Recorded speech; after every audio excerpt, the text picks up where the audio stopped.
jovempan.com.br.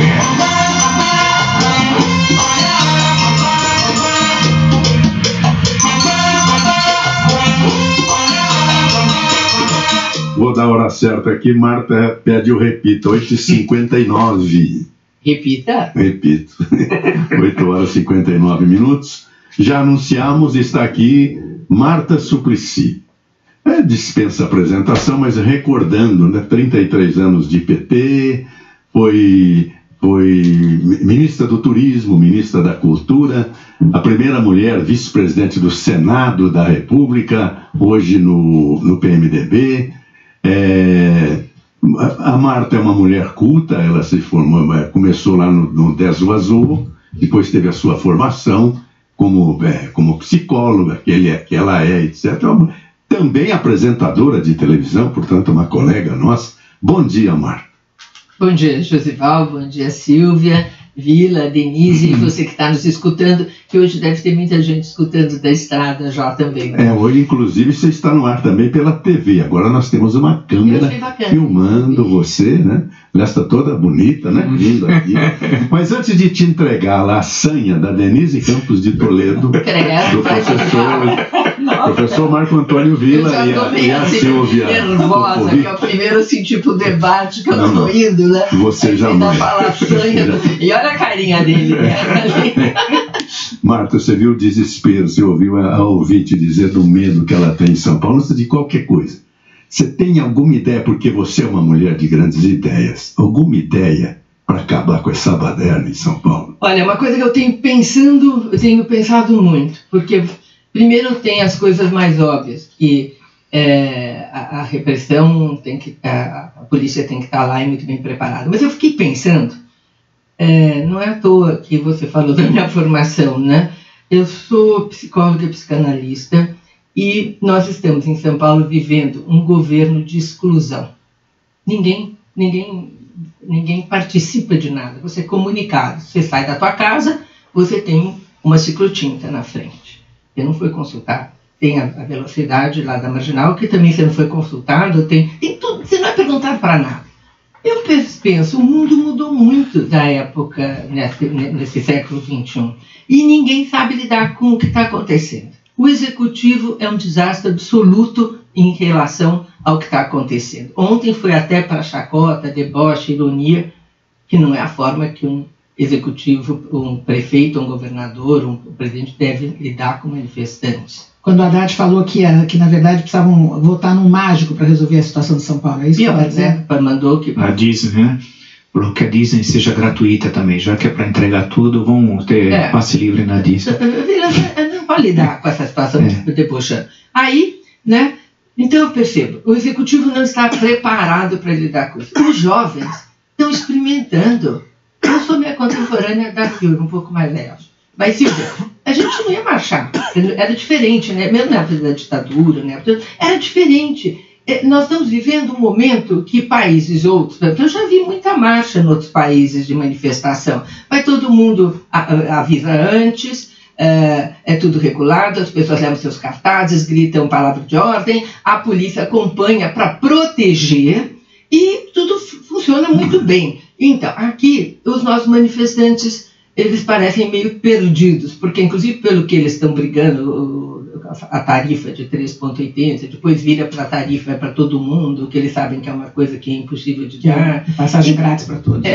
Então você percebe, eu quero falar, eu quero participar, eu estou fora de tudo que está acontecendo, eu quero participar. Me parece muito isso, né? Eles não têm escoamento para o desejo, não têm escoamento para ser, não tem escoamento, não consegue se colocar.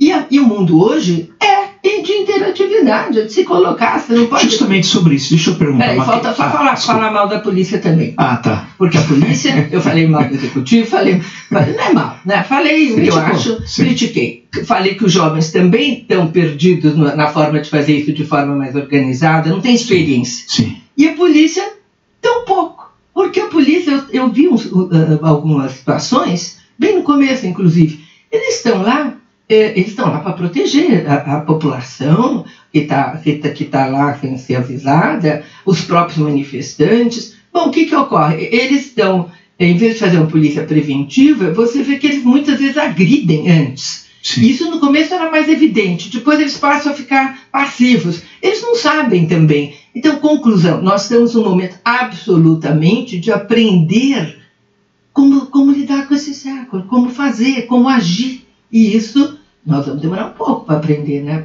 Estamos aprendendo, mas é tudo muito lento. Parece que o movimento da história aqui é passos de tartaruga, né? Agora aproveitar, Marta, vamos tratar assim por Marta, tal, de forma mais informal. Você já foi candidata a prefeita em 2000, 2004, 2008, gostaria de ter sido, presumo, em 2012 e não pode ser, né?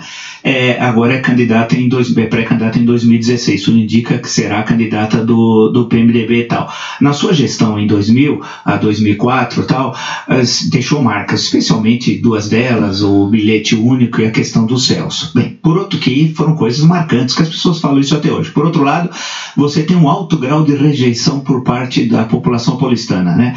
Por que isso? Se você tem duas marcas muito identificadas com as classes populares, como diríamos no passado, que são o caso do Celso e o caso do bilhete único especialmente, por que esse alto grau de rejeição? Olha, eu nem sei se eu tenho tanto ainda, porque eu acho que parte era do PT e parte era minha mesma. Sim. Acho a minha mesma, eu acredito que isso se deve à relação um pouco... eu não tinha muita paciência para a imprensa, eu acho que eu não tratei bem. Eu não me comunicava direito o que fazia, me irritava profundamente. Eu acho que tem muito a ver com isso. Outra coisa que pode ser... Você mudou em relação a isso? Ah, sim, porque, bom, os anos passam, né? Se você não aprende, também não dá. Eu aprendi muito, gente. Eu aprendi muito, né? Melhorei, né? E os anos também ajudam. Mas eu acho que outra coisa também, que eu penso muito nisso também, né? E eu acredito que foi a querer fazer tudo muito rápido. Então, toda a cidade era um canteiro de obras, né? O pessoal da Rebouças reclamava porque tinha muita gente ali com o comércio que estava sendo prejudicado. A cidade de Jardim reclamava porque aquele pedaço também estava parado, conturbado. Aí eu fazia a obra em outros lugares.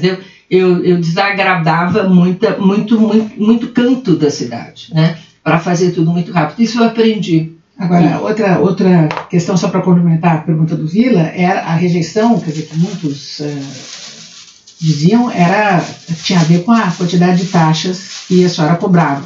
Não a tal apelido de uma taxa por conta da taxa do lixo, da taxa de iluminação nas ruas. Então, talvez seja mais concreta a rejeição, quer dizer, o pessoal não queria saber de taxas. Então, isso vai ser levantado na sua campanha, agora com certeza. Então, como é que a senhora vai administrar uma cidade que tem um prefeito hoje, que é do mesmo partido da Presidente da República, que já está chorando as pitangas, dizendo que não consegue administrar a cidade porque está pobre, porque a Presidente não dá o dinheiro, né? Como é que a senhora vai conseguir fazer a administração de São Paulo sem dinheiro e sem cobrar taxas? Bom, primeira coisa, aquela taxa do lixo foi um erro. Primeira coisa, eu tinha aumentado o IPTU, que precisava 20 anos que não tinha aumento de IPTU e tudo mais, eu ali errei. Isso é uma das aprendizagens que eu fiz. Para mexer com o bolso das pessoas é a última instância. Depois, essa história de não ter dinheiro, e que o prefeito fica falando que não tem dinheiro para fazer, eu trabalhei com 13 bilhões. 13 bilhões hoje seria mais ou menos, Denise, uns 30. Ele trabalha com 50. Ele não conseguiu... O que ele fez com 50 bilhões? Ciclovia. O que ele fez? Tem essa diferença no orçamento? Tem, você mesmo está pasma, mas tem, né? Eu não sei o que ele fez, porque ele não construiu os céus, que são bastante raros, ele não fez uma obra de importância, agora vai estar fazendo um viaduto, não sei, alguma coisa aí de obra, mas é muito pouco, você vai na periferia abandonada total. Então eu acredito que a questão do dinheiro curto sempre vai ter para São Paulo, porque aqui tem muito mais problema do que recurso para dar conta. Agora, você foca em 2, 3 prioridades e vai, né? Porque é isso que você tem que fazer na cidade, trabalhar para todos. É isso. Agora, senadora, o fato da senhora ter saído do Partido dos Trabalhadores, isso não poderia criar um relacionamento mais difícil ainda com o governo federal, nessa questão de repasse de verbas, que é uma coisa que o prefeito reclama muito e, de fato, ele teve problemas, promessas não foram cumpridas de repasse de recursos, mas pode haver problemas por aí, não? Olha, Denise, os recursos que são de direito da cidade de São Paulo, para a saúde, para isso, para aquilo, pela lei, isso não tem como ser burlado, tem que vir. O restante, quando eu estava falando do orçamento que eu fui eleita nos primeiros 2 anos do Fernando Henrique, era uma inflação muito grande, desemprego gigantesco, violência grande, pão e água para São Paulo. Aí o Lula foi eleito, eu achei que então ia melhorar a minha situação. Foram os 2 anos mais duros do governo Lula para arrumar economia e eu não recebi um tostão. Então eu passei 4 anos sem ter nenhum dinheiro federal. Então, e o prefeito agora vai ter um recurso esse ano, bastante grande, pela questão da desindexação da dívida, que eu fui relatora e briguei muito, trabalhei muito no Senado para que a gente passasse. E queria que fosse vigente o ano passado, setembro, outubro, conforme chegou da Câmara, esse projeto. Espera um minutinho. E ele não quis, ele fez um acordo com o Levi para ser para janeiro, entende? Sim. Já que nós estamos só falando de dinheiro e de críticas, né? Nós falamos aqui, né, das taxas, vamos para fechar essa questão. O Serra, quando assumiu a prefeitura logo após o seu mandato, disse que encontrou a casa em ordem, usou expressões, disse que o que ele dizia era um rombo de quase 2 bilhões de reais, e as suas contas depois foram aprovadas por ressalvas. Então nós estamos falando de críticas. Essa é uma das críticas que também será levantada na campanha, que a senhora administrou mal e que deixou dinheiro, um rombo na prefeitura. Mas isso é de crítica do Serra, viu? Porque o TCU aprovou minhas contas, e minhas contas... Com ressalvas, né? Não, aprovou minhas contas, deixamos 91 milhões de superávit. Então, o Serra, o que ele se dedicou nos primeiros 6 meses da campanha dele, foi para desconstruir a minha imagem. Ele disse que renegociou 450 milhões, todos os contratos que a prefeitura tinha, que economizou 450 bilhões, tem os números todos aqui, que são números que vão ser ventilados, porque a senhora está querendo voltar para o olho do furacão, quer dizer, com certeza vai ser... Sim, mas eu tenho um exemplo muito bom. Eu lembro do contrato do lixo, que acho que foi do lixo que ele disse que era superfaturado e que ele ia fazer uma auditoria.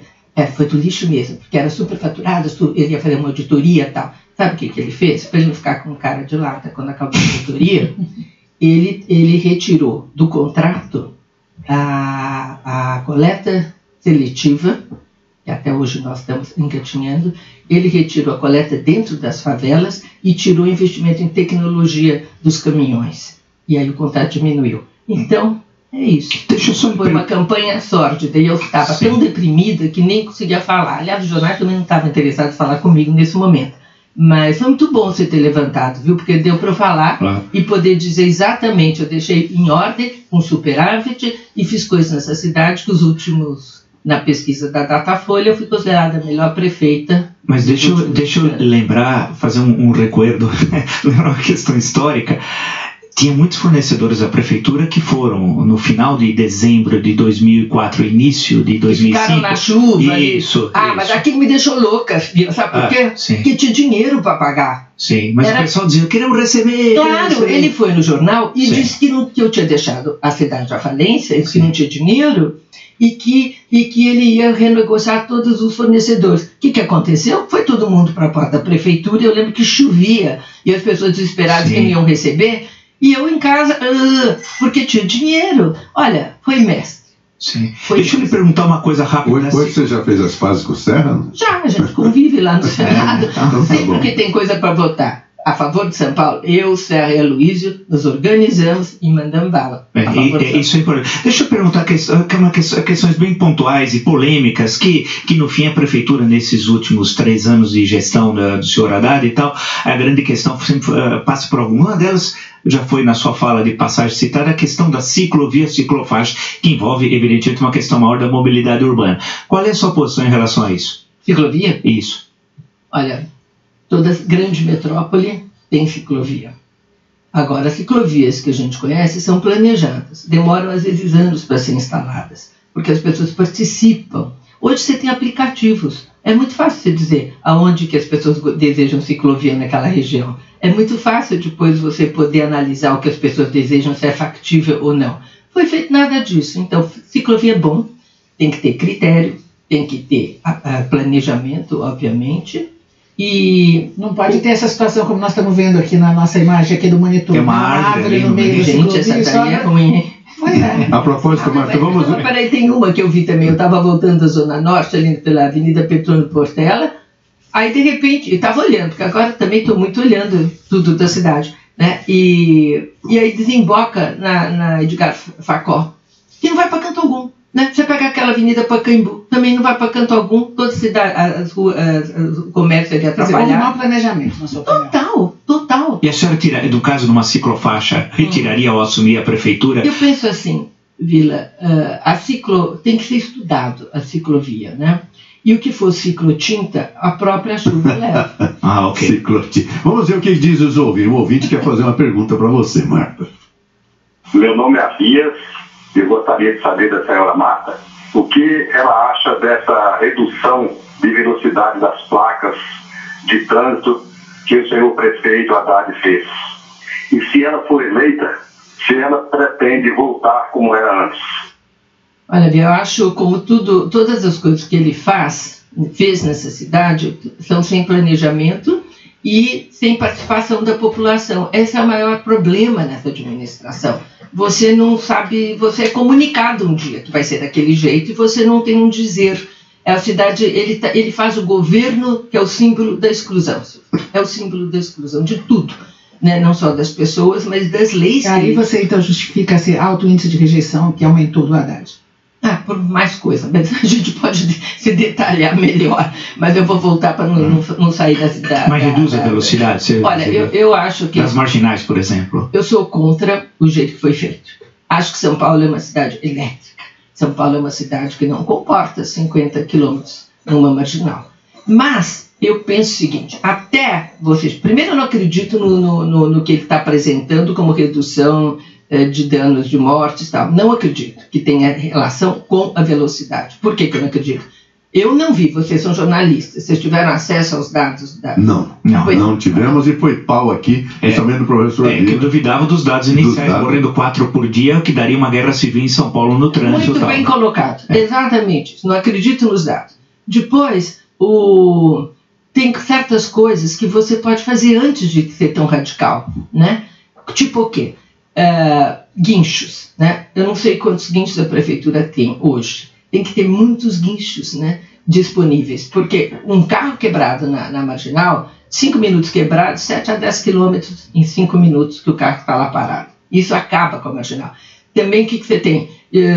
Tem que ter policiamento também, porque as pessoas às vezes fazem maldades na marginal, colocam coisas para furar o pneu, para poder ou vender coisa, ou para ser mais agressivo, assaltar. Então, policiamento, guincho, você tem que primeiro tentar coisas mais, eu diria, razoáveis, né? Para depois entrar com outra medida. Então, isso tudo tem que ser avaliado, porque eu acho, primeiro, que as pessoas não estão saindo tanto de casa com carro, porque nessa pesquisa da nossa São Paulo que saiu, né? Vocês devem ter comentado, não ouvi isso, mas devem ter comentado aqui, uma rejeição enorme do Haddad, né?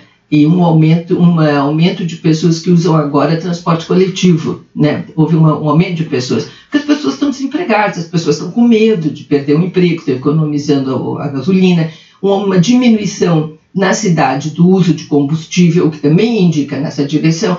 Então pode não ter nada a ver com diminuição. Mas a senhora reverteria a redução da velocidade? Sim. Da toda a cidade, porque as ruas menores ele reduziu para 40. As ruas menores, até de segurança. Mas parece que o que eu soube, que tem algumas ruas vicinais que as pessoas estão desesperadas, que a turma sai do 40 e do 50 e vai rápido, e as crianças não estão podendo ficar na calçada, está sendo muito ruim. Por quê? Nas vicinais não há limite. Agora você falou pessoas muito irritadas. Agora você falou o principal, que é lógico, Silvia. Será que não foi para 50 exatamente para fazer uma indústria? Isso que ele falava muito. Como é que fica? Eu acho que pode ser. Deixa eu aproveitar e pegar uma questão polêmica também, a questão dos taxistas, né, agora recente, dessa norma de Pyongyang, do prefeito da Coreia do Norte, que acho que mudou para São Paulo,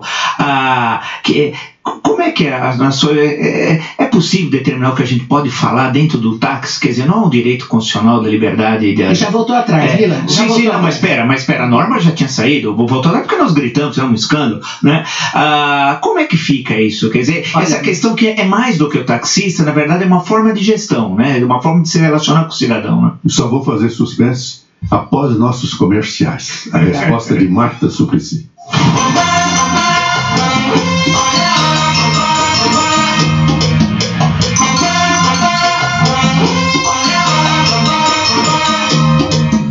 Nove horas 20 minutos. Repita. Repito, 9 horas 20 minutos. Atenção, estamos entrevistando a pré-candidata a prefeita, Marta Suplicy, mas antes eu quero avisar os ouvintes que está à disposição o telefone 567000, para quem quiser fazer pergunta à senhora candidata a prefeita Marta Suplicy. É o Viber da Jovem Pan, 567000.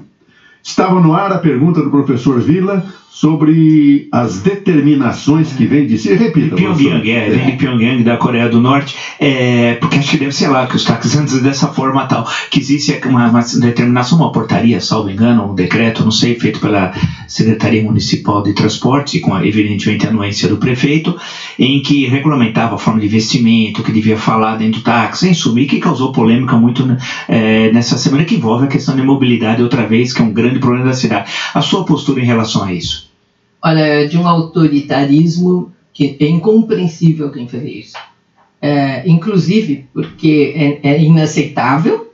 E como é que você vai falar para um concessionário de serviço público que ele não pode fazer X ou Y na sua liberdade pessoal? Ele é um assinte à liberdade de expressão. Aliás, me lembra muito o autoritarismo da Dilma, né, de intervenção na energia, intervenção no preço da gasolina. Eu acho que a ponto de Sagacha, desculpe só, Silvio, me lembrei de um negócio, já que você criticou a Dilma e o prefeito Haddad, é bom lembrar que você foi ministro, eu vou usar, estou usando essas expressões você tal, porque você me permitiu, né? Você foi ministra da Dilma, foi ministro do Lula, apoiou os dois nas campanhas de 2002, 2006, 2010 e 2014, né? Apoiou o Haddad em 2012, inclusive no final da campanha, com acho que uma certa rejeição, mas acabou apoiando. Como é que explica isso que agora, com seu apoio tão forte, você faz essas críticas tão duras sobre o autoritarismo da Dilma, do Lula e da péssima gestão do prefeito Haddad? Porque uma hora a ficha cai. Demorou, mas caiu. Caiu. É isso. Então, o que eu queria perguntar, nós vamos falar mais de política depois, lógico, de Dilma, de impeachment, tem um monte de temas para ser. Eu queria saber do céu, como é que ela vê o céu? Não, deixa para si, senão nós estamos boicotando a Silvia. Desse jeito não dá. Então, eu queria saber da Marta. A Marta é tida como uma mulher muito elegante, muito chique, vem de família rica, e nós entrevistamos aqui já 2 pré-candidatos, um André Matarazzo e o outro João Dória, que certamente vêm de ambientes semelhantes ao seu, quer dizer, são igualmente, vêm de família boa, são ricos, papapá. Mas o André Matarazzo usou uma expressão que me chamou a atenção. Ele disse: olha, ser prefeito é uma função muito desglamorizada, né? Você tem que enfiar o pé no barro, você só tem problemas desagradáveis, tem que negociar com vereadores, não tem esse glamour que tem, por exemplo, o governador ou o senador, e de repente você está deixando, né, o Senado, vai ter que deixar por conta de pressões do PT, mas independentemente disso, podia continuar uma outra carreira, e está resolvendo colocar a cara para bater para desglamorização. Certamente vai ser objetivo de crítica de novo, vai ter, quer dizer, embates. É um cargo que gera desgaste. É difícil ser prefeita de cidade de São Paulo. Por que é que a senhora quer ser prefeita de São Paulo de novo? Eu estava começando a responder de outro jeito e agora você mudou a pergunta no final, né? Eu adoro ser prefeito, porque a gratidão que você sente pelo sentimento que as pessoas te dão de você ter podido fazer, entende? A possibilidade de você mudar a vida das pessoas, isso, todas as dificuldades... Isso é lado bom, não tem preço. Não tem, Silvia, não tem, é uma coisa, o que te dá... Não teve um dia, Givaldo quer falar do céu, que eu saísse do céu e que eu não fosse chorando de sair do céu até o próximo lugar que eu ia. Porque é a alegria, a gratificação que você tem. De fazer a diferença na vida das pessoas. Por que eu quero ser? Porque eu não aguento ver a minha cidade assim. Eu sou paulistana, eu sei o que pode ser feito na cidade de São Paulo, eu sei o desastre que está essa administração.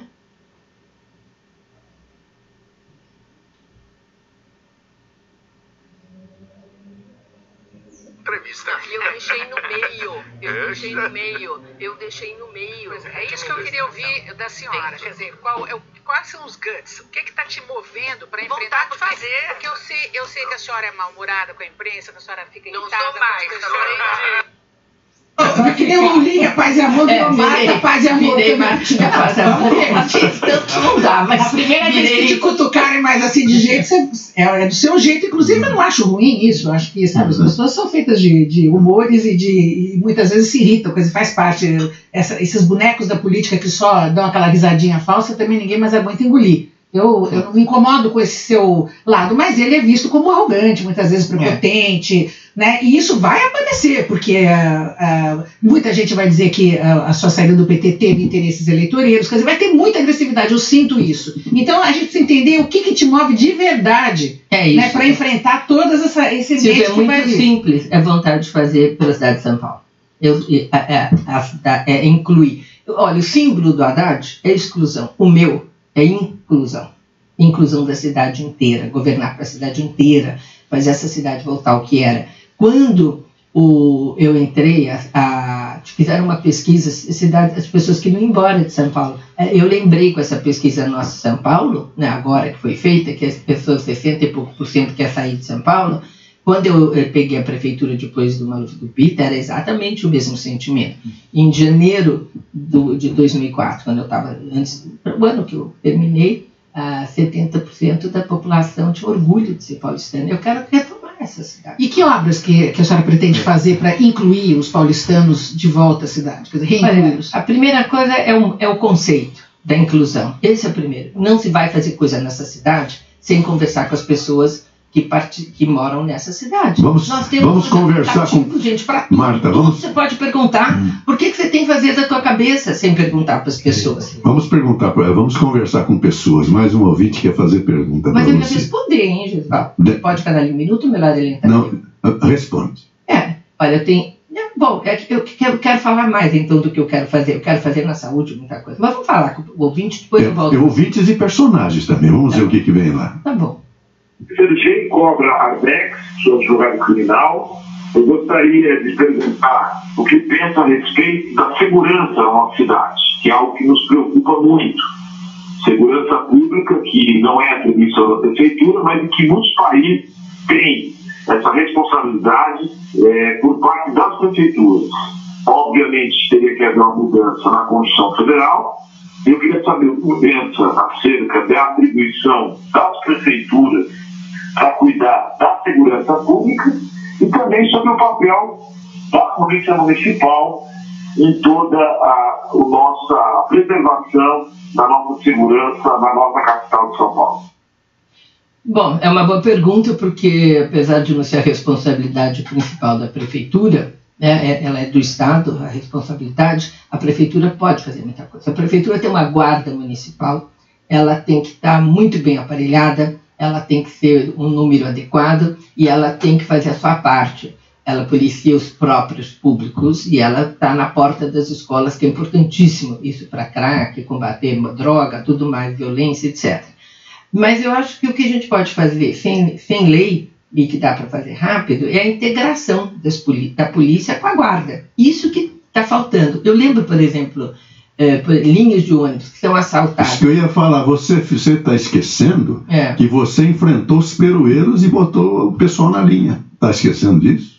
Não. Porque era o PCC que estava por trás. Eu não estou esquecendo. Foi um período bastante conturbado de usar colete. Não é verdade? Isso foi difícil.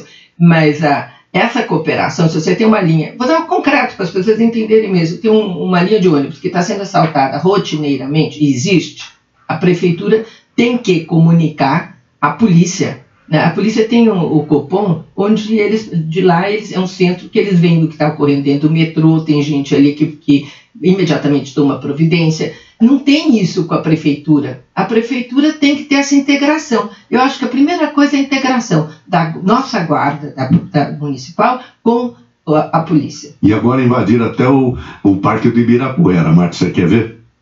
Oi, meu nome é Leandro. Recentemente eu fui assaltado no Parque Ibirapuera e fiquei sabendo também dos estupros que aconteceram recentemente. Eu gostaria de saber da senadora qual seria a proposta que a senhora teria para melhorar a segurança do local caso seja candidata à Prefeitura de São Paulo? Olha, sou pré-candidata e pelo PMDB, e eu acredito que ali nós temos que colocar guarda junto com polícia. A integração é um bom exemplo para acontecer no Ibirapuera. Iluminação também, né? Porque a iluminação é fundamental. Deixa eu cutucar, usar a expressão cutucar que foi falada aqui na nossa conversa.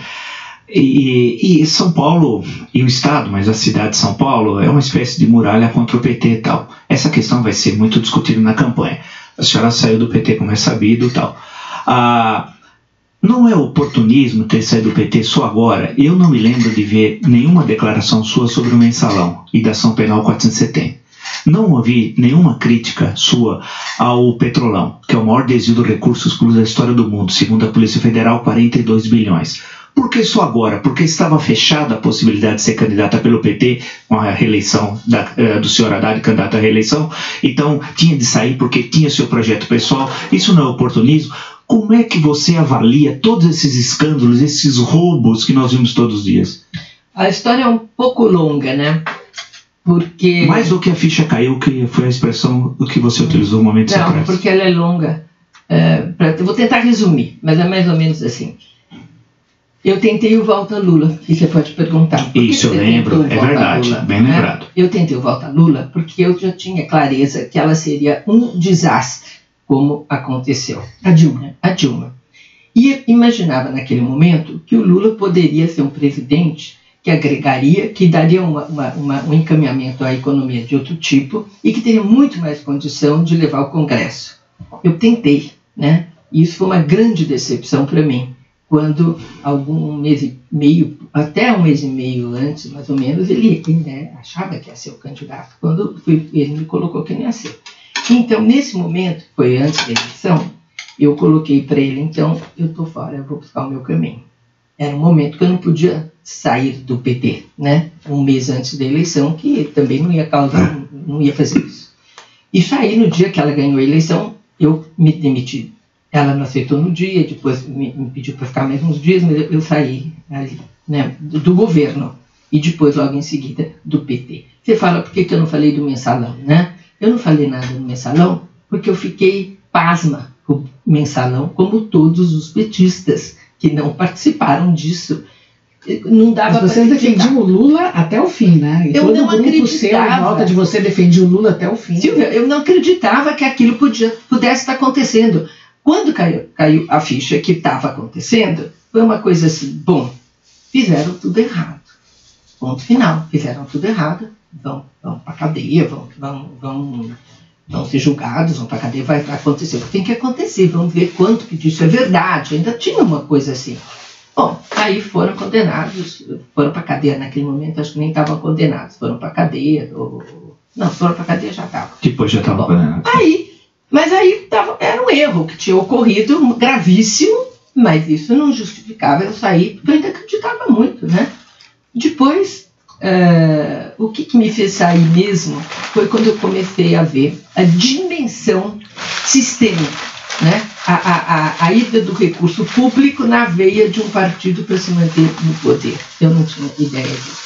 Quando eu vi isso, parei e pensei. Isso não se debatia no PT jamais. Imagine. Essa canalização de dinheiro público. Nunca, né? Mas nessa época que se falava, deixa eu falar aqui, porque nessa época todo mundo dizia, mas nada cola no Lula. Lembra? Foram anos e anos de que todas as denúncias não colavam no Lula, né? E vocês todos, e todo mundo já sabia que tinha corrupção, todo mundo já sabia que estava tudo acontecendo. Mas aí você tá... E quando eu estou explicando, né, o que aconteceu. Quando eu percebi isso, que tinha um envolvimento muito sério, era partidário, planejado, estratégico, e que o partido que eu tinha entrado realmente tinha traído, não tinha mais nada a ver pelo motivo que eu tinha entrado no partido. Falei, o que eu estou fazendo aqui? Mas o que eu estou fazendo aqui? Aí eu falei, não, eu vou sair, não chega. Agora você não se discutia. E sabia que eles iam, desculpa, Denise, eu sabia que eles iam no dia seguinte pedir o meu mandato. Tanto é que no Senado os colegas falavam assim, Marta, vai você na frente para a gente ver como é que vai acontecer depois no Supremo. E eu Sempre faço isso. Mas há um problema no seu discurso, que é o seguinte, vamos cutucar, já que o papel é esse, democracia é bom para isso. Você disse que insistiu para que o Lula saísse candidato em 2014 a presidente. Né? Em 2014, e que era questão de um mês e meio antes de sair como candidato, você percebeu que não, seria a Dilma outra vez. Mas até ali nós já sabíamos, não só do mensalão, mas de denúncias muito graves. Não tinha nesse momento ainda a Operação Lava Jato estava começando, e os escândalos de corrupção eram muito grandes e atingiu diretamente o senhor Luiz Inácio Lula da Silva. Por que isso? Quer dizer, já se sabia que o escândalo estava envolvendo diretamente a membros da sua família, haviam denúncias, indícios, evidentemente ele não foi investigado ainda, que eu espero que seja, rezo por isso todo dia. Agora, quer dizer, ainda continua havendo uma vinculação sua nesse momento em 2014, pode ser não com o PT enquanto partido, mas com a figura do Lula sim, né? Naquele momento? Em 2014, porque ele insistiu que ele seria o candidato adequado e tal. Eu não achava que não tinha essa dimensão. Quando você está falando hoje, são meses depois da gente saber os subterrâneos. Naquele momento existiu toda uma especulação, não tinha... Não tem nada a ver com a sua campanha à prefeitura, quer dizer, isso que eu quero insistir na seguinte questão. Agora, a sua saída tem alguma relação de ter sido candidato?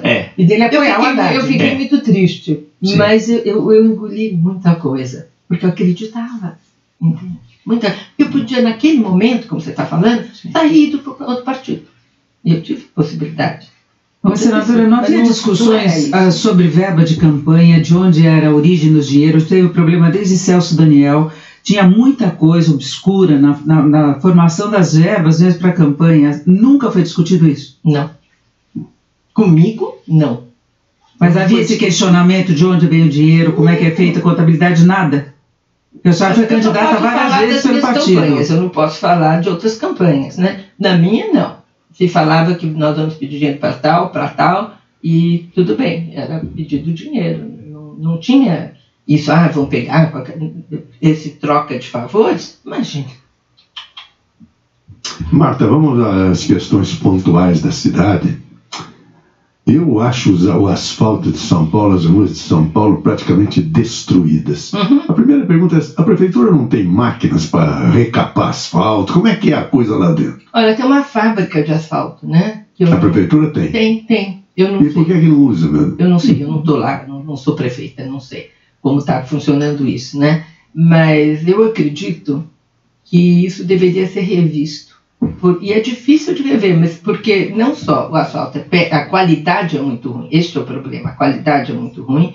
Eu até lembro que antigamente eu conseguia ler no carro, né? Eu lia muito no carro. Agora não dá, porque vai assim, você não consegue ler. Mas você primeiro tem que ver a qualidade desse asfalto. Se a fábrica da prefeitura está com má qualidade, tem que ficar boa a qualidade. Se não dá, tem que terceirizar para outro setor que põe o asfalto decente. Porque pode ser, inclusive, uma forma de pôr coisa ruim, pode ter que ficar fazendo toda hora, chove, fica tudo esburacado de novo. E a outra coisa que tem que fazer, que essa é difícil, é você arruma uma rua, no dia seguinte a Comgás vem e faz um buraco. Aí vem a Sabesp faz outro buraco. Tá? E ninguém tem uma coordenação. Não consegue coordenar. Né? Isso é algo que entra prefeito, sai prefeito, é um desafio. Queria falar de outro desafio muito grande, que todas as mulheres estão interessadas, que é a questão das creches, né, na cidade de São Paulo. Qual é a sua proposta para resolver finalmente essa grande dificuldade que as mães paulistanas têm de não conseguir justamente ter um lugar seguro para deixar seus filhos durante todo o dia? Como é que a nova prefeita, se assim acontecer, né, vai resolver isso? Silvia, essa é uma das questões para mim mais próximas ao coração, porque realmente, olha, eu tenho andado. Outro dia eu vi uma mãe dizendo que não tinha creche. Eu falei, qual é o teu número de fila? Ela falou 241. E deve ser por aí, cada região mais carente da cidade. Por que é tão difícil resolver essa questão das creches? Tem duas coisas. As creches da prefeitura são caríssimas de serem construídas porque elas são determinadas por lei, por obra dos vereadores. Elas têm que ter elevador, elas têm que ter não sei o quê. Então é caríssimo uma creche da prefeitura. Depois, porque é caríssimo também manter creche, no sentido que criança de 1 ano e meio, 2, precisa de um atendente para dar banho, precisa de um atendente para dar comida. É cara a manutenção. Então, o que se faz muito? Você tem as creches da prefeitura, que tem uma qualidade X, e você tem as conveniadas, que tem uma qualidade Y. as conveniadas, o professor ganha muito menos do que na prefeitura, e o padrão provavelmente varia muito. Então, sempre teve uma resistência de se conveniar por causa disso. Agora, nós temos que lidar com a realidade, nós temos que construir e temos que conveniar, e tem que ser uma das prioridades.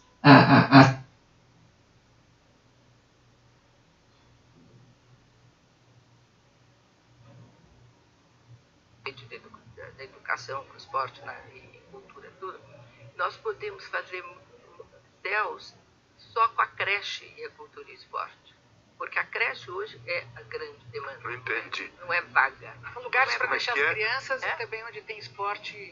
Não é vaga. Mas o céu é muito mais caro, inclusive, que a creche, não é? Não, você Sim, fez, não. mas eu estou dizendo, a creche hoje é a prioridade. Não é que não se construa céu, mas a vaga escolar, nós mais ou menos estamos mais arrumados. O que falta hoje na cidade é creche, tem que se arrumar como fazer mais creches, né? Essa é uma grande demanda. Inclusive, passou na minha cabeça, não devia entrar nisso, mas entra, claro, sim, é bom. Passou na minha cabeça quando o Alckmin fez esse desastre de desapropriar, tirar escolas, né, querer acabar com as escolas e dar outra função, eu pensei de imediato, por que o prefeito não vai lá e pede para essas escolas virarem creche, se tiverem falta, né? Região, ele não vai poder negar. É a coisa mais premente na cidade, né? Não tô dizendo que se deva fazer isso, né? Não vou brigar com a molecada porque achei bonito o movimento. Mas é o desafio. É o desafio algo tem que ser feito, né? Porque não tem a situação das mães é terrível. E você sabe que principalmente cada vez mais são duas pessoas que estão trabalhando numa casa, o pai e a mãe. Isso quando tem dois, né? Então a situação é muito difícil. Peraí, tem um lugar que eu fui outro dia, Córrego do Bispo, na Zona Norte, né? Esse lugar me chamou muita atenção, porque né, eu ia lá há uns 10 anos e fui ver como é que estava, né? Para ter um termômetro, como a cidade está nas regiões mais pobres. Ele é divisa com a Cantaria. Tem um córrego, o córrego, palafita dentro do córrego, criança com cachorro, com rato, tudo que você puder imaginar de terrível tinha ali. E essa região aumentou para o outro lado do córrego, quer dizer, entrou na Cantaria. 5.000 pessoas moram ali. Você entende? 5.000 pessoas. E tinha nesses casebres, já do outro lado, tinha uma menina de 14, 15 anos grávida. E com 5 crianças. E o casebre tinha uma janela pro córrego, quase dentro do córrego.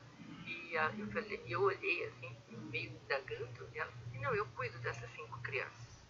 Quer dizer, essas crianças, elas não têm chance na vida, mas nenhuma. Nenhum projeto, né? O projeto falou, não tem nada. Esse é projeto de mães cuidadoras, né? Mães da comunidade que é isso. A comunidade. Quer dizer, então nós estamos com este nível, ou uma creche que não é padrão prefeitura. Então nós temos que ver o que é mais razoável. A gente tem que fazer o possível e tentar aos poucos melhorar o nível desse possível. Nós estamos entrevistando a pré-candidata Marta Suplicy aqui no Jornal da Manhã da Jovem Pan.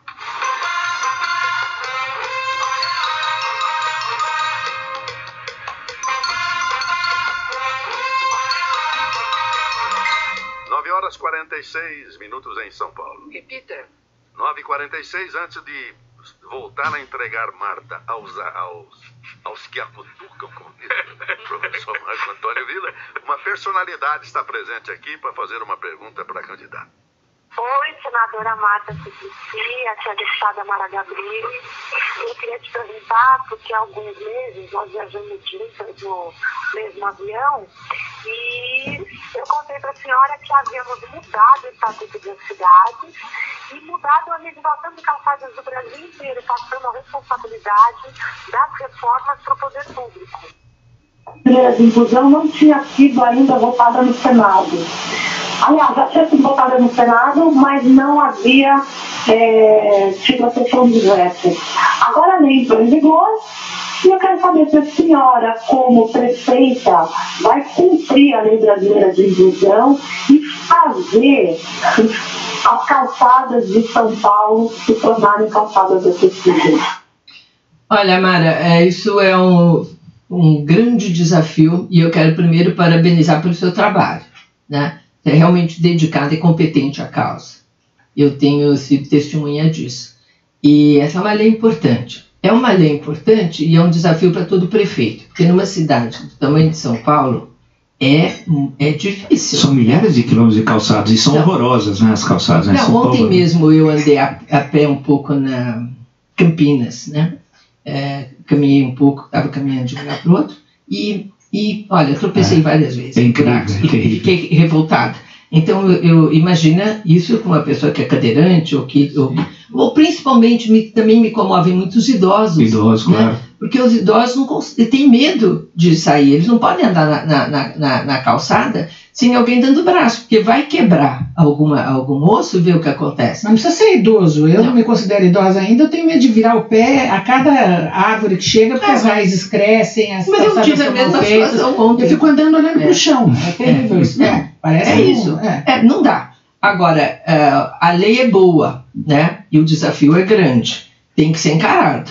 Agora, nós sabemos das dificuldades da prefeitura em arrumar calçada. Eu comentei com a pessoa que estava comigo, eu falei assim, olha, isso é um problema tão sério, porque a calçada é algo caro. Então, por isso é que o munícipe também não faz, porque todo mundo gostaria de ter uma calçada bonita na porta da casa, mas tem sempre uma conta mais premente, por isso não faz. Aí joga para a prefeitura fazer. A prefeitura tem que ter isso como desafio, claro. E eu vou ter, Mara, eu vou ter isso como desafio e vou me empenhar. Agora, eu coloquei todas as dificuldades que há numa cidade do tamanho de São Paulo, mas o primeiro passo foi dado, é lei, e é lei, nós vamos cumprir. Claro, justamente, e agora pensando nessa questão política, Marta, quando você foi para o PMDB aqui em São Paulo, já estava o partido, uma espécie de pré-candidato do PMDB, o Gabriel Chalita e tal. Bem, presumo que, e isso faz parte da política, é natural, que você não tenha ido para o PMDB sem a garantia que você fosse a candidata. Evidentemente, você não ia ir para o PMDB para passear, tal. Você queria ser candidato, porque você sabia também que no caso... Eu não fui com garantia, mas a termina também. Não, mas é natural. Você já foi prefeita da cidade, portanto você tem um certo cacife de senadora, tal. E no PT isso era impossível, com o Fernando Haddad sendo candidato, a reeleição era o cenário tal. Então, do Haddad foi para o PMDB e tem esse choque momentâneo, porque o Gabriel Chalita faz parte do projeto político do prefeito Fernando Haddad e tal. Então, você teria certamente problemas aí. Por outro lado, tem algumas movimentações agora do momento do Gilberto Kassab, do PSD, de apoiá-la também. Né? É uma possibilidade. E você foi uma crítica do prefeito Kassab. Como é que fica isso? Como é que em política é isso? A gente é aliado um dia, crítico outro dia, crítico num dia, aliado no outro. Como é que fica isso? Com certos limites, mais ou menos assim. Agora deixa eu esclarecer. Quando eu fui para o PMDB, a conversa com o presidente, que é o Michel Temer, sim. Eu não exigi nada. Eu falei, olha, eu coloquei o meu desejo. Falei, eu vou ser candidata, quero ser candidata, vou brigar no partido para ser candidata. E me entusiasmei muito quando o PMDB disse que ia ter candidaturas próprias. Mas eu sei que no partido isso eu vou ter provavelmente que ter uma disputa. Eu não imaginei que fosse caminhar do jeito que acabou caminhando, né? E estou disposta a disputar numa convenção. Quando define isso? Quando é essa convenção? Deve ser junho, março, junho, não sei. Cada hora muda, né? Os partidos mudam muito, mas acho que vai ser o limite é junho. O limite legal é junho. O que a gente tem que entender é que o Chalita, na hora que ele resolveu ficar com a Haddad, ele escolheu um caminho, ele definiu um caminho. E provavelmente, até onde eu estou sabendo, ele vai se licenciar, né? Isso que está nos jornais do PMDB. E o Kassab? O Kassab eu conversei com ele, mas não tem... Eu conversei com ele, né? E é isso, conversei. Eu conversei com... Olha, é muito difícil com quem não tenha conversado, porque na política nós estamos todos, né? Na hora das conversas. Isso não te incomoda, justamente, estar num partido onde tem Eduardo Cunha, Michel Temer, Renan Calheiros, Sarney? Quer dizer, o PMDB é um partido que agrega uma quantidade de pessoas que são bastante polêmicas, inclusive muitas sendo julgadas, estarão sendo julgadas aí nesse processo todo da Lava Jato. Como é que dá para ser a favor do impeachment, como a senhora disse que era a favor do impeachment da Dilma, tendo esses companheiros que têm opiniões conflitantes a respeito desse assunto? Porque não tem nenhum partido que tenha unanimidade nas suas propostas ou convicções. Não, né? O PSDB é favorável, né, pelo menos como partido ao impeachment. Mas muda de posição toda hora, né, também. ficou junto com o Cunha, depois saiu de apoiar o Cunha, porque não interessava mais. A política, ela é assim, né? Movediça o tempo todo. O que eu posso dizer é sobre mim, né? Eles estão sendo investigados. Eu não tenho nada a ver com nada disso, né? Não tenho nada nessa... Ufa, né? Graças a Deus, uma política que não tem nada. Né? Se a senhora não tem nada com isso, não é favorável ao impeachment, então como é que a senhora se coloca em relação... Eu sou favorável ao impeachment, deixa eu explicar um pouquinho. Né? E eu acho que não tem nenhum partido que não tenha pessoas que estão sendo investigadas. Né? Então, quando as pessoas dizem, mas você saiu do PT e foi para o partido que também está com tanta corrupção. Eu falei, olha, me diz um partido, né? Que não tenha uma pessoa investigada. Todos os partidos estão nessa situação. Uns têm mais, outros têm menos, né? Exatamente. Agora, mas bem menos, né? Claro, mas e daí, Silvia? Então não é um argumento, né? O argumento é, eu não posso, eu não tenho... quando você escolhe um partido que tenha capilaridade, um partido onde você pode atuar a favor do teu Estado. Eu sou hoje, eu quero ser prefeita, mas o que eu sou hoje é senadora da República. No Congresso Nacional, o partido onde eu posso atuar pelo meu Estado é o PMDB. É o partido com maior capilaridade, um partido amplo, que tem gente de vanguarda e tem gente super conservadora. Né? Eu caibo. Na hora que eu percebi que era este o caminho para o que eu me proponho como parlamentar, eu achei que fiz uma boa escolha. Estou satisfeita, fui bem recebida, estou satisfeita e toco a minha vida. E fui muito bem recebida para ser pré-candidata, né, do partido. Então, hoje eu sou pré-candidata do PMDB e vou... Não te constrange, então, ter o Cunha e essas outras pessoas? Como seria... Não, eu acho que você convive na política, você não fala assim, olha, eu não vou tomar cafezinho com você porque você está sendo investigado. Investigado também quer dizer que está sendo investigado, não quer dizer também que é culpado. Mas, Marta, por que você é favorável ao impeachment? Olha, primeira coisa, impeachment não é golpe. Vamos primeiro esclarecer isso. Depois foi regulamentado pelo Supremo. Então agora está muito claro quais são as regras. Depois, porque o governo é um desastre no sentido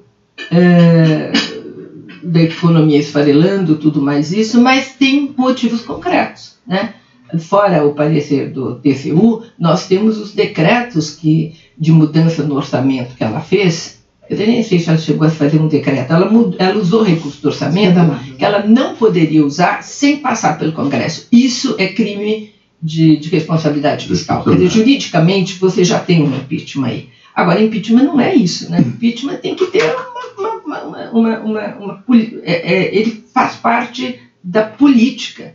Tem que ter um aquecimento para o impeachment, tem que ter algo que já tem, de certa forma, 80% da população não acredita mais nela. Não existe isso. E eu acredito que os 2/3 da Câmara, né, tem que votar e vai se pronunciar. Sendo aprovado o processo do impeachment, vai para o Senado e o meu voto vai ser favorável ao impeachment. Marta Suplicy, um dia entrevistei Jânio Quadros e ele me falou um troço que eu não esqueço. Falou, nunca entrou no meu gabinete um deputado ou quem quer que seja com alguma ideia para o Brasil. É sempre algum projeto escuso. Nós estamos assistindo e o Brasil está estarrecido com o que aconteceu nesse campo nos últimos anos. Você governou São Paulo. No seu gabinete alguma vez entrou alguém te oferecendo alguma benesse em algum rolo na prefeitura? Não. Acho que as pessoas tinham medo, né? De você? Ela não respondeu, mas a nossa imagem, hoje nós temos televisão, hein? Várias vezes ela fez sim com a cabeça. Eu respondi que nunca entraram me oferecendo isso. Nunca nada. Não. Deixa eu lhe perguntar uma questão, Marta. O PCB tem dificuldade de ter candidatos, tal. Está muito difícil. O Haddad está queimado, o índice de rejeição é muito alto. O Celso Russomano tem a presença na televisão que nessas pesquisas pré-eleitorais o favorece e tal. Você se considera favorita na eleição?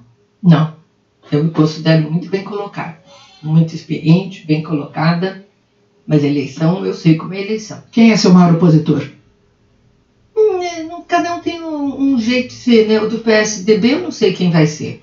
Então, para fazer qualquer opinião. Os outros, cada um é de um jeito, né? E também não desfaço do prefeito, porque tem uma máquina da prefeitura. Então, adversário você também não escolhe, né, Silvia? Vem você enfrenta. Agora, o que eu posso dizer é da minha parte. Eu estou bem aparelhada. E além de querer muito ser, eu sei que eu posso fazer. E tem uma história, ninguém tem o que mostrar. Mas precisa de estrutura também para ser eleita. A senhora tinha, em 2000, quando foi eleita, a estrutura do PT. Agora não terá, tudo indica, essa estrutura. Como é que é fazer campanha dentro do PMDB sem estrutura do PT? Falando em dinheiro, falando em máquina, falando em tudo. Mudou. Eu acho que vai ser completamente diferente do que todos estavam. A lei proíbe dinheiro de empresa para campanha. Agora, para mim não é ruim no sentido, quer dizer, o jeito que foi não está bom, mas para ninguém, porque vai mudar e a gente não vai ter marqueteiro. A gente não sabe como fazer. Nós estamos experimentando o que vai ser, né? Porque o programa de televisão é mais curto, né? Menos dias também. Menos dias, vão ter só interseções também, muito mais interseções, não é só. Mas então mudou tudo. Fora de ter recurso, o tempo é mais curto. Eu gosto, a forma que tem que ser na minha avaliação é pé na lama. Agora, isso é comigo mesmo. Então, eu não tenho esse problema. Eu estou indo na periferia e o povo vem, porque o povo lembra o que eu fiz. Então, nisso eu estou bem. Marta, nós estamos caminhando para o fim da entrevista. Uma vez, eu nunca esqueci, um repórter nosso fez uma pergunta para você, até não era muito fora de propósito, embora não me lembre. Você falou, essa rádio é o cão. Credo, eu falei. A palavra sua. Veja por que não gostavam de mim. Essa rádio é o cão. Então eu perguntei algo que deixamos de perguntar, que você gostaria de falar, para que a gente não seja mais o cão. Não, vocês não são o cão, não. Vocês são bons jornalistas. Eu acho que eu teria gostado de falar mais da saúde, não deu tempo. Mas... Não, dá tempo sim. Dá? Como é que tá nossos postos de saúde? Olha, eu tenho andado e visto. Eu fui outro dia... Na Brasilândia, as pessoas estavam esperando há 4 horas, senhoras, a maioria, sentadas esperando para marcar uma consulta. E eu me pergunto assim, o que aconteceu com a nossa cidade? Que quando eu saí, já tinha instalado o Siga Saúde, que era a informatização. Eles têm ainda as ferramentas, que devem estar ultrapassadas, tem que reajustar. Para fazer isso... E você tem o número de vagas em leito de hospital, você agenda por telefone. E por que fazer um cidadão ficar 4 horas esperando, ter que se mover fisicamente com dor para marcar uma consulta? Olha, me revoltou muito. Informatização é a primeira coisa que tem que ser feita. Você tem que digitalizar essa saúde inteira para poder ter um curso. A senhora tem já uma equipe de apoio para começar a pensar a prefeitura concretamente, objetivamente? A senhora poderia adiantar que nomes que são essas pessoas? Porque vai ter que ter boas ideias. Quer dizer, ideia é comigo mesmo, Silvia. Mas elas têm que ser factíveis, né? Eu sei. Não, estou começando a conversar. Mas também vai ocorrer. Primeiro, sabe o que você faz? Você vai nos lugares e você vai percebendo o que precisa consertar. E aí você vai chamando as pessoas para conversar, de diferentes partidos, diferentes ideologias, as pessoas que sabem. E depois você forma um grupo muito restrito para uma proposta. Pegando só essa questão rapidamente, subprefeituras 32, você era a favor da eleição de prefeito? Subprefeitos? De subprefeito. Como a Haddad estava propondo. É ridículo, isso é completamente demagógico. Por quê? Porque o que as pessoas querem? Participar. O munícipe que está naquela subprefeitura, ele não quer mais só ter aquela possibilidade de ser um suplicante para venha podar minha árvore. Ele quer participar daquele bairro. As pessoas têm causas nos bairros, né? As pessoas têm sonhos para os seus bairros. Hoje você tem todo tipo de ferramenta digital que você pode usar numa subprefeitura. Isto sim é democracia moderna. E não eleger um subprefeito, que pode ser péssimo você ficar lá 4 anos com uma pessoa, que você não pode nem tirar. E nem vai entregar para vereadores? Como é meio comum aqui em São Paulo? Não acho errado isso, não. Eu acho que você é eleito, você tem coligação, e você vê quem as pessoas indicam para aquela região, você vê a capacidade daquela pessoa, e se aquela pessoa não funcionar, tira. Tem problema. Falou em verde, mas o mais importante, Vila, é o recurso. Isso eu não me conformo. Que foi a primeira coisa que o Serra fez, o Kassab manteve e o Haddad continuou, para minha surpresa, que é não deixar o subprefeito hoje, ele não consegue nem fazer zeladoria porque ele não tem recurso. E eu tinha muito recurso porque você tem que ter, porque senão fala assim, o teto da escola vai cair. Aí o subprefeito tem que mandar uma carta para a Secretaria de Educação, quando chega o dinheiro, o teto já caiu. Ele tem que ter recurso para fazer as pequenas obras da região. Isso é um compromisso. Essa questão da árvore, você fez uma referência à questão da árvore, eu me lembrei do controlar. E o controlar vai voltar, vai ter um meio de controlar a poluição dos veículos aqui em São Paulo? Olha, o Haddad passou isso para o Estado, né? Sim. E tem que ser conversado com o Alckmin, qual é a posição do Estado, que até agora está mofando lá. Agora, prefeita, do jeito que está a cidade, com tantas coisas para fazer, a senhora está cheia de ideias, zeladoria mesmo, calçada, saúde, educação, creche, crise econômica, não acaba virando assim um pacote de boas ideias que não podem ser executadas? Não tem esse risco de repente, haver uma frustração? Porque a crise é muito mais grave hoje e a condição da cidade também. O Mino não tem esse risco, não. Porque vocês têm que lembrar que eu peguei a cidade depois do Maluf e Pita. A situação, se você lembrar como era, tinha o PAS na saúde, né? A cidade completamente caótica em relação à saúde. As subprefeituras não eram subprefeituras, eram administrações regionais onde as pessoas não entravam. Eu organizei a cidade com muito pouco dinheiro e numa situação que o Haddad não pegou nem perto do que eu peguei, né? Então, muito simples, você tem que ter prioridade. A minha prioridade vai ser saúde. Vamos agradecer a presença da senhora Marta Suplicy, pré-candidata a prefeito de São Paulo. Às sextas-feiras, nós temos destinado 1 hora do Jornal da Manhã para apresentar os nossos pré-candidatos neste momento difícil da história brasileira. Muito obrigado pela sua presença, senhora Marta Suplicy. Obrigada, Josival, Silvia, Vila, Denise, você que está nos escutando. E parabéns a São Paulo, segunda-feira, nosso aniversário, 462 anos, e parabéns para você, né, Silvia? Que segunda-feira eu acho que você faz aniversário junto. Parabéns! Obrigada. E com essas palmas, bom dia, São Paulo. Obrigada.